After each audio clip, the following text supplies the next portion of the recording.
केंद्र सरकार ने बुधवार को नई शिक्षा नीति 2020 को मंजूरी दे दी है, जिसमें स्कूली शिक्षा से लेकर उच्च शिक्षा में कई बदलाव किए गए हैं। इसमें शिक्षा पर सरकारी खर्च को 4.3% से बढ़ाकर सकल घरेलू उत्पाद का 6% तक करने का लक्ष्य किया है। लेकिन क्या इसमें उन लड़कियों की बात है जो 14 साल की उम्र तक आते आते स्कूल छोड़ जाती है? मानव संसाधन विकास मंत्रालय के मुताबिक हर साल 16.88% लड़कियां 8वीं के बाद स्कूल छोड़ देती हैं।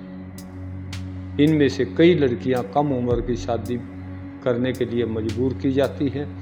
कम उम्र में मां बनने की वजह से कई लड़कियों की असमय मौत हो जाती है, मगर विश्लेषकों के अनुसार इन सभी समस्याओं की शुरुआत उस वक्त होती है जब किसी लड़की को 7वीं 8वीं के बाद स्कूल छोड़ना पड़ता है। सरकार बीते कई दशकों से इस समस्या से निपटने की कोशिश कर रही है, लेकिन समस्या जस की तस बनी हुई है।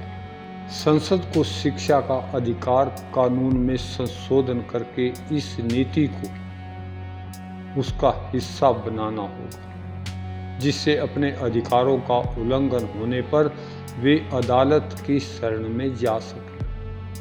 लेकिन ये सब कुछ करने के लिए सरकार को भारी आर्थिक निवेश करना होगा और वर्तमान शिक्षा बजट में भी इजाफा करने की जरूरत होगी। ये सब होता दिख नहीं रहा, क्योंकि भारत सरकार साल दर साल अपने शिक्षा बजट को घटाती जा रही है। बीते 10 सालों में शिक्षा के अधिकार कानून की वजह से लाखों बच्चियां स्कूल जाने में सक्षम हो सकी हैं, क्योंकि इस कानून के तहत एक बच्चे को शिक्षा न मिलना एक नीतिगत चूक नहीं बल्कि उनके अधिकार का उल्लंघन है और वे इस मामले में कोर्ट जा सकते।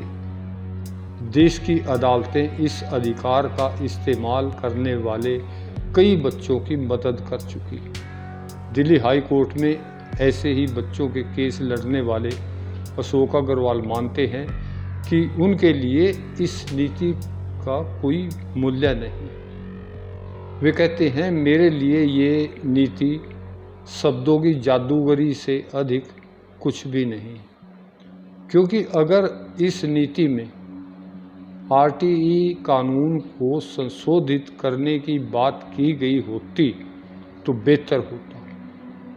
जब तक 18 साल की उम्र तक शिक्षा पाना बच्चों का अधिकार नहीं बन जाता, तब तक शहर हो या गांव, स्थिति वही रहेगी जो कि इस समय है।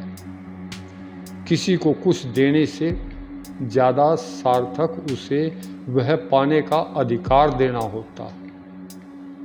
सरकार इस नीति में बच्चों को शिक्षा देने की बात करती दिख रही है, लेकिन अधिकार देने से बचती नजर आ रही। ऐसे में जैसे कि अशोक अग्रवाल कहते हैं कि ये अच्छी बातें हैं, क्योंकि बिना पैसे, बिना संसाधन और बिना इच्छा के शिक्षा क्या किसी भी क्षेत्र में क्रांति आना बहुत मुश्किल बात है।